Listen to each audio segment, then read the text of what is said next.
By its very nature, rugby is a physical game, and as players at the elite level get ever stronger, World Rugby is taking a proactive, evidence-based approach to protect players at all levels. Concussion is a brain injury.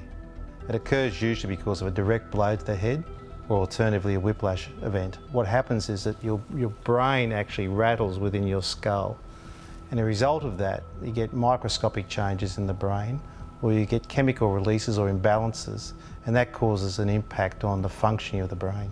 Concussion can actually mimic a serious brain injury as well, so often in the early stages we don't know whether the person's got a serious structural brain injury or it's just a concussion. There is a small percentage of people who can go on to get long-term symptoms where they have headaches which linger for months. And then of course there's suggestion that there's a link between concussion and long-term memory problems or long-term psychiatric problems. That link yet hasn't been proven, but even still it's important to make sure that we actually take it seriously and assume that that link is there. The head injury assessment is a pitch side assessment which is available only at the elite level of the game. It's only available if there's experienced doctors there to perform this pitch side assessment, and it's a standardised assessment that helps the team doctor make a decision whether to allow the player to return to play or to remove them immediately. There's three components that we look at when we look at a concussion. One is the symptoms, one is the memory tests, and one is a balance test. The memory test and the balance test can be objective, whereas the subjective symptoms are important, so we need players to be honest with regard to their symptoms. If the player's head injury assessment is normal and the doctor has no suspicion whatsoever that there's any problems, then that player is allowed to go back to the field of play. If the player has one abnormality on the head injury assessment, then they're removed from the field of play.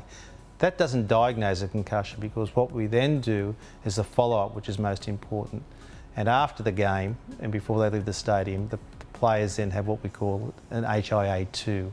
That HIA2 is done on any player who's had an HIA1, doesn't matter what the result is. So if the HIA1 is normal, they've returned to play, they'll always have an HIA2.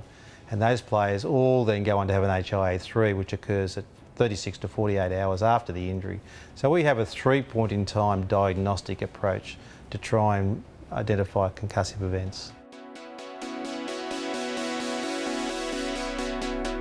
Well, the Recognise and Remove program is for the remainder of the game. The elite level of the game has the head injury assessment process in place, but for the rest of the game, what we encourage people to do is, if following any head injury, if there's any suggestion of any symptoms at all, that they're removed from the field of play. There's information available on the website, and there's also an app available which actually reinforces with this Recognise Remove program. Our research into head injuries is critical. I think that we're really just at the beginning of the journey. World Rugby's been extremely supportive in the research that we've been able to do to date, and I think that we need to continue on. We're just about to finish a study looking at 600 videos that show a head injury mechanism. So we're trying to analyse now and trying to find out what can we do to reduce the number of head injuries within the game. 1 in 5 presentations to accident emergency departments for head injuries occur in relationship to sport. And so it's very important for sport to take a proactive approach to reduce the risk associated with head injuries in sport. But it's also important to recognise that more head injuries occur outside of sport than inside of sport. That's not a cop-out. We're trying to our responsibility is to minimise the risk as much as possible. But we also need to look at the risk of inactivity, and that's very important. There are far more downside to inactivity than there is to activity where there's a small risk of injury.